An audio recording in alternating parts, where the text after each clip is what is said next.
Good morning, students.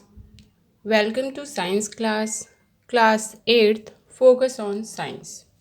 Students, हम लोग पढ़ रहे हैं चैप्टर नंबर 7 और हमने उसमें काफ़ी सारे टॉपिक्स हैं जो कि कवर कर लिए हैं। आज हम पढ़ेंगे बेटा नेशनल पार्क्स के बारे में।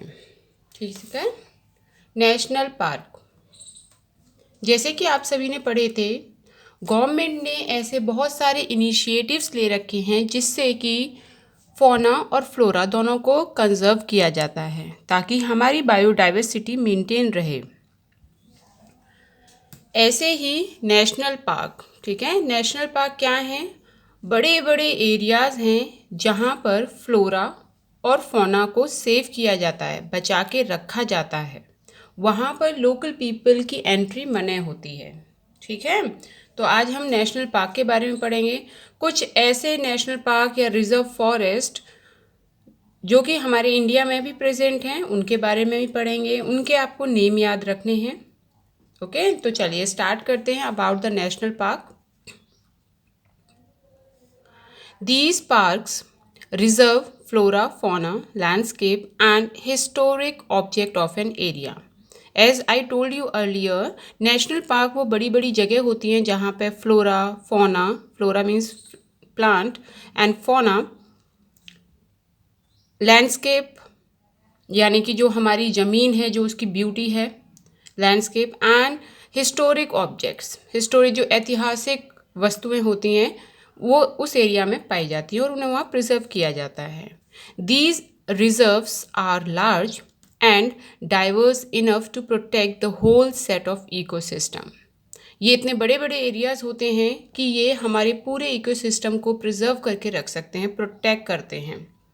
ये नेशनल पार्क बहुत बड़े एरिया में बनाए जाते हैं जहाँ पर plants, animal, landscape, historic objects होते हैं और ये उन्हें प्रोटेक्ट करके रखते हैं। ये अगर प्रोटेक्ट रहेंगे तो हमारा पूरा इकोसिस्टम भी प्रोटेक्ट रहेगा। These areas are reserved by the government for wild conservation and protection. As I told you, जितने भी बायोस्फीयर रिजर्व हैं, वाइल्ड लाइफ सेंचुरीज हैं, नेशनल पार्क हैं, ये सारे के सारे अंडर आते हैं गवर्नमेंट के। ठीक है ना, गवर्नमेंट इन्हें रिजर्व करते हैं।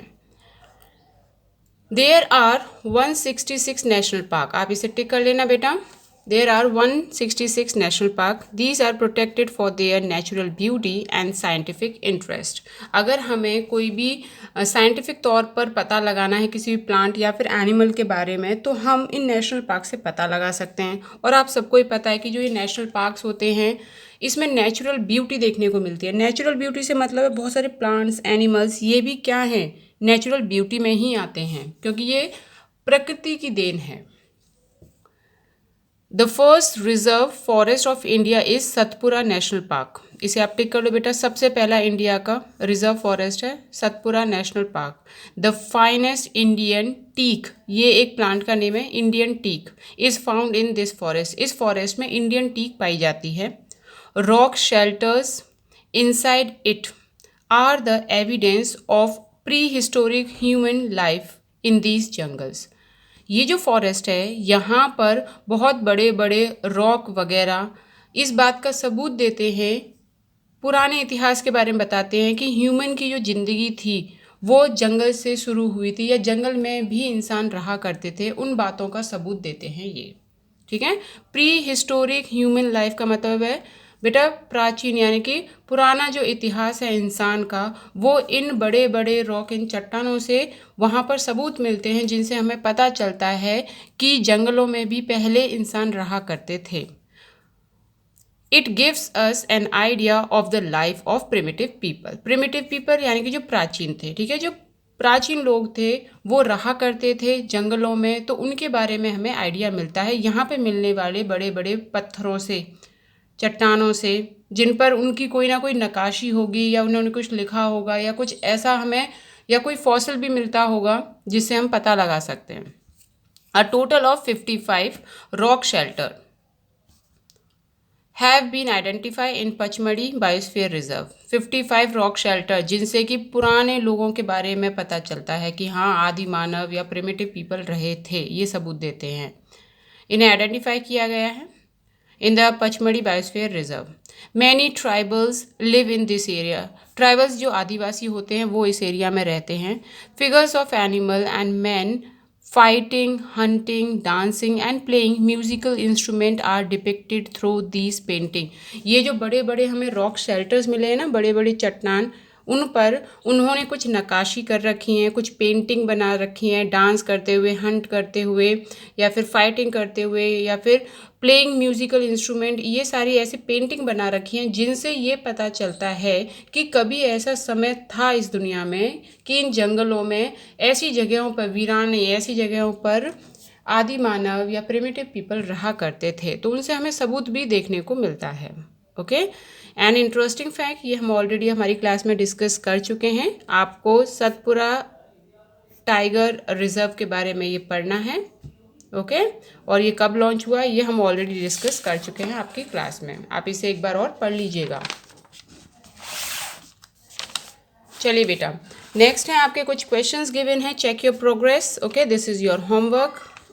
What is wild life sanctuary आप आसानी से कर लेंगे. Who manages the national park, ये भी हो जाएगा, गवर्नमेंट मैनेज करता है.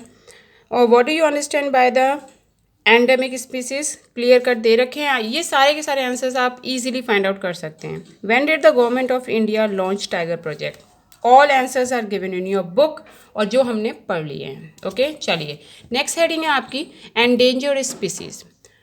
एंडेंजर्ड स्पीसीज़ या फिर थ्रेटन स्पीसीज़ कह दो, मतलब वो स्पीसीज़ जिनका खतरा है कि वो बहुत ही जल्दी विलुप्त हो जाएंगी, खत्म होने वाली हैं. हुई नहीं अभी, होने वाली. एंडेंजर्ड तो मतलब खतरे में हैं कि आने वाले समय पर वो खत्म हो सकती हैं.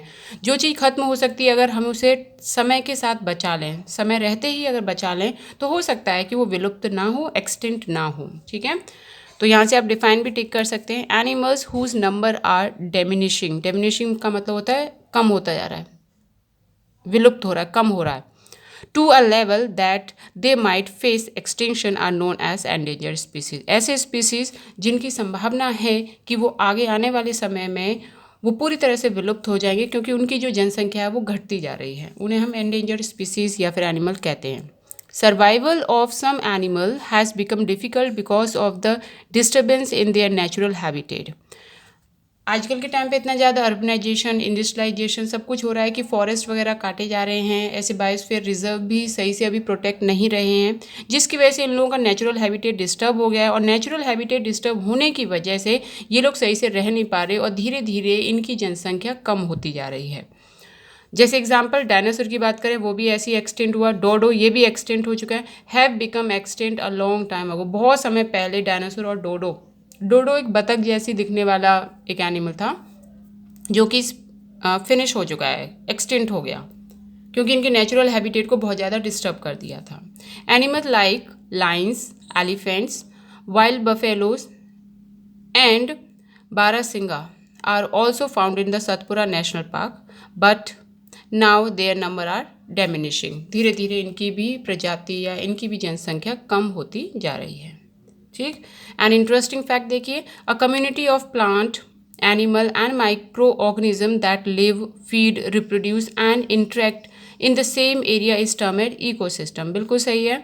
इकोसिस्टम वो जगह है जहाँ पे प्लांट, एनिमल और माइक्रो ऑर्गेनिज्म रहते हैं, खाना खाते हैं, रिप्रोड्यूस करते हैं, एक दूसरे से इंटरेक्ट करते हैं एक ही एरिया में, उसे हम इकोसिस्टम कहते हैं. एग्जाम्पल है पॉन्ड. पॉन्ड में देखिए, आपको पॉन्ड में सब कुछ देखने को मिल जाएगा. वहाँ पे प्लांट भी है, वहाँ पे एनिमल भी हैं, वहाँ पे माइक्रो ऑर्गेनिज्म भी है.